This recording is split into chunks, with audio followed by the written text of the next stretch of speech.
So one thing that's come up in school this month is the concept of what does our silence say to the world? And this actually kind of makes me uncomfortable. And they actually say that the stuff that makes you uncomfortable is the stuff that you need to look at the most.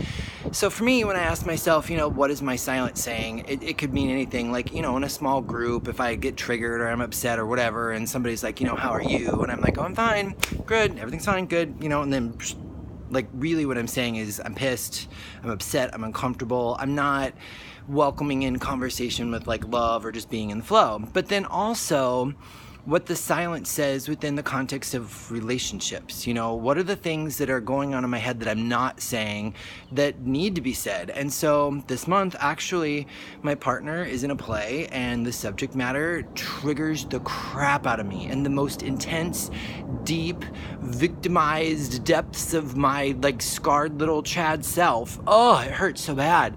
And it hurts because there's issues that I just have been silent about within the context of our relationship. And so God kind of came down and for the last 3 days has encouraged the silence to come out in a loving, healthy way for not only myself, but also for my partnership in the relationship. And so I have to say, I'm pretty proud of myself because from the moment I got triggered, I stopped, I took a walk, I called people, I asked for help, I invited God in, I practiced having courage and honesty and love, and so did my partner. And so for the last 3 days, we have very lovingly been able to unlock some of the silence that lives within our relationship that's dark and scary and uncomfortable to talk about, but extremely freeing. And it opened the door to just let more love in and more compassion for each other. And it's like, we're good at talking, but now it's like, we really uncovered a lot of stuff, both of us, that we've been afraid to say to each other. So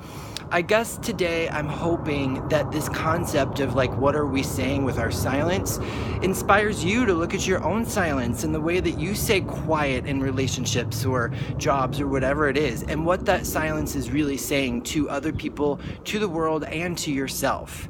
And then, encourage you to look deep and see if you can dig some of that out and let some of that go.